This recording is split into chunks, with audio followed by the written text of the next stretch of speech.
شکل سے وہ شریف گھر کی بیٹی لگ رہی تھی۔ میں پاس گیا، میرے قریب ہو کر بولی، چلو گے صاحب؟ میں نے پوچھا کتنے پیسے لوگی؟ کہنے لگی آپ کتنے دیں گے؟ میں نے اس کی نیلی سی آنکھوں میں جھانک کر دیکھا، وہ بے بس سی تھی۔ میں نے بولا آؤ کار میں بیٹھو۔ وہ ڈر رہی تھی۔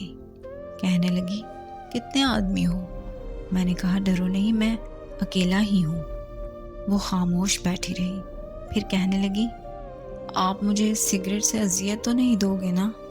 میں مسکرایا، بالکل بھی نہیں۔ پھر اس نے ایک لمبی سی سانس بھری۔ آپ میرے ساتھ کوئی ظلم تو نہیں کرو گے نا؟ آپ چاہے مجھے 500 کم دے دینا، لیکن میرے ساتھ برا نہ کرنا پلیز۔ وہ بہت خوبصورت تھی، معصومیت اس کی باتوں سے ٹپک رہی تھی، پھر بھی خدا جانے کیوں جسم بیچنے پر مجبور تھی۔ وہ نہیں جانتی تھی کہ میں کون ہوں۔ میں نے پوچھا کھانا کھایا؟ کہنے لگی نہیں۔ میں نے ہوٹل کے سامنے کار روکی۔ ہوٹل والا مجھے جانتا تھا، اس نے جلدی سے کھانا پیک کیا اور مجھے دیا۔ میں کار میں بیٹھ گیا، میں اپنے ڈیرے کی طرف چل دیا۔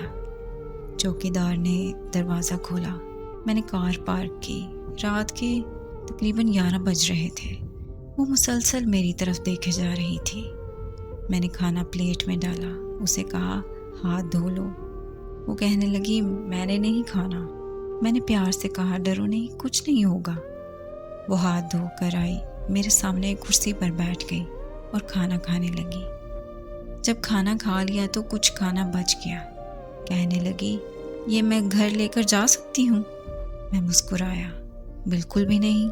وہ چپ ہو گئی، برقع اتارنے لگی۔ میں نے کہا رک جائیں، میرے پاس آ کر بیٹھ جائیں۔ وہ حیران تھی، میری آنکھوں میں دیکھ کر بولی جلدی سے اپنا کام کریں، مجھے واپس چھوڑ آئیں۔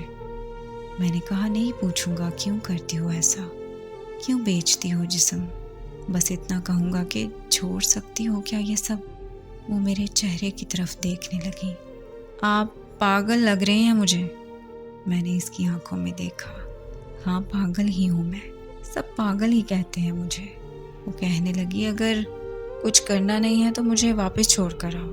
میں نے اس کے سر پر ہاتھ رکھا اور پھر پرس سے 10,000 روپے نکالے، اس کے ہاتھ پر رکھے۔ وہ حیران تھی، کہنے لگی میں نے نہیں لینے، آپ کیوں دے رہے ہیں مجھے یہ پیسے؟ میں نے اس کے چہرے پر ایک تھکان محسوس کی تھی۔ وہ اپنے آنسو روک کے بیٹھی تھی، بار بار کہہ رہی تھی مجھے واپس چھوڑ کر آؤ، مجھے ڈر لگ رہا ہے۔ میں نے اسے یقین دلایا ڈرنے کی کوئی بات نہیں ہے۔ اچھا بتاؤ نا، بہت درد دیا ہے زندگی نے۔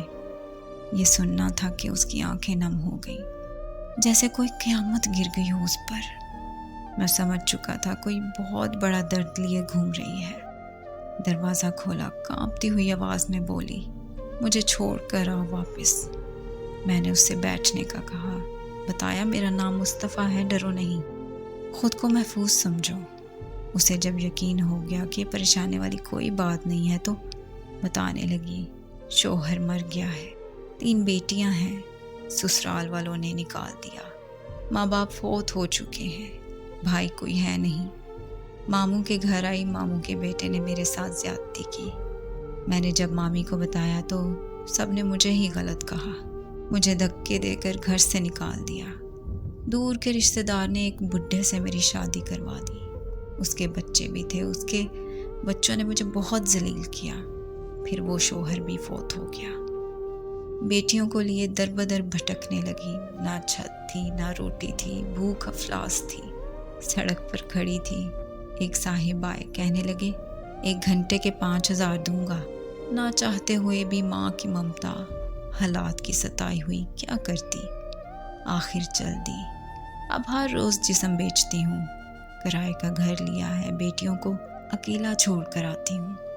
کیا کروں؟ بہت بار سوچا خودکشی کر لوں، لیکن بیٹیوں کو دیکھ کر ہمت نہیں ہوتی۔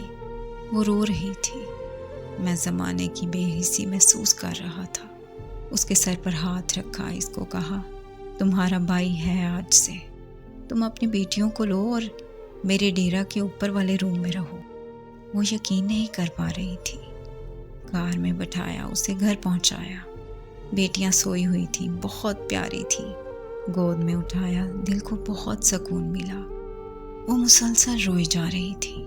مجھے کہنے لگی آپ فرشتے ہیں یا کون ہیں؟ میں اسے اپنے آفس لے آیا۔ وہ بہت دعائیں دینے لگی، جولی اٹھا کر نہ جانے اس نے مجھے کتنی دعائیں دی۔ میں نے اسے کہا جا کر سو جائیں۔ اپنے ڈیرے پر گیا۔ میرے سامنے سے وہ چہرہ گزرا جو ایک لڑکی اپنے شوہر سے جھگڑا کر رہی تھی، اسے کہہ رہی تھی کہ مجھے طلاق دو، تم کو میری قدر ہی نہیں ہے۔ وہ اپنا گھر جلا رہی تھی اپنی ہی بے وقوفی کی وجہ سے۔ وہ بیچاری کیا جانے زمانے کی تلخیاں کیا ہوتی ہیں، زمانے کا ڈسنا کیا ہوتا ہے۔